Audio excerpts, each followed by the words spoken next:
박종준 전 대통령 경호처장이 이틀 연속 경찰 조사를 받고 있는 가운데 여야는 주말에도 윤석열 대통령 체포영장 재집행 가능성과 박 전 처장 수사를 놓고 공방을 이어가고 있습니다. 국회 연결해 보겠습니다. 박현우 기자. 네, 민주당은 주말 사이 윤 대통령에 대한 체포영장 집행이 이루어질 수 있다는 관측에 의원 전원에게 비상대기령을 내린 상황입니다.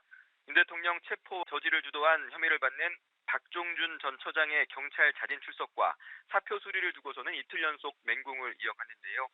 강유정 원내대변인은 서면 브리핑을 통해 경호처 균열은 시작됐고 한남동 요새는 무너지고 있다며 박 전 처장 대신 내란 수계의 오른팔이 된 김성훈 경호처 차장도 경찰에 자진 출석하라고 압박했습니다.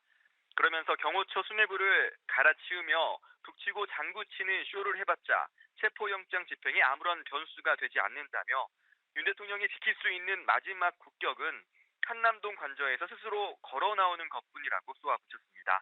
민주당은 오늘 오후에는 서울 광화문 인근에서 열리는 윤석열 퇴진 장애 집회에도 나섭니다.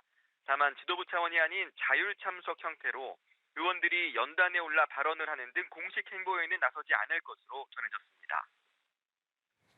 네, 여당에선 주말에도 윤 대통령 관저 앞으로 집결한 의원이 있습니까? 국민의힘 상황도 전해주시죠. 네, 민주당과 달리 국민의힘은 당 차원의 비상대기령 등이 내려지진 않았습니다. 대신 오늘도 윤상현 의원과 원외 인사 등이 오전부터 윤 대통령 관저 앞에 집결해 있는데요.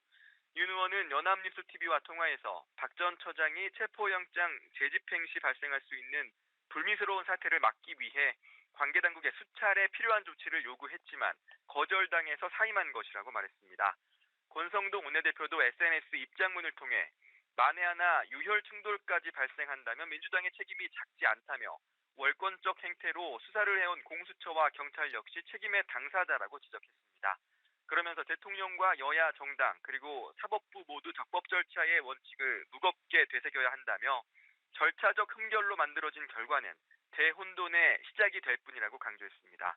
이런 가운데 국민의힘은 어제 위헌성 없는 특검법을 여야 합의로 마련해달라는 최상목 대통령 권한대행의 당부가 있었던 만큼 자체 특검법안 발의도 고심 중입니다. 원내 지도부 관계자는 주진우 의원이 특검법 초안을 주말 사이 작성해 다음 주 초 의원총회에서 이를 두고 논의가 이루어질 것이라고 전했습니다. 지금까지 국회에서 전해드렸습니다.